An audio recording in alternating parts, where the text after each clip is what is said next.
Hello guys, welcome back to our channel. Setting up a docking station with an HP laptop can instantly turn your simple laptop setup into a full workstation, but only if everything is connected in the correct sequence.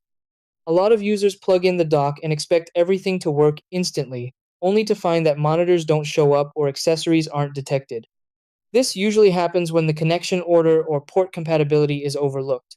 HP laptops, especially newer models, rely on USB-C or Thunderbolt ports to communicate with docking stations, and if that link isn't established properly, the dock won't function as expected.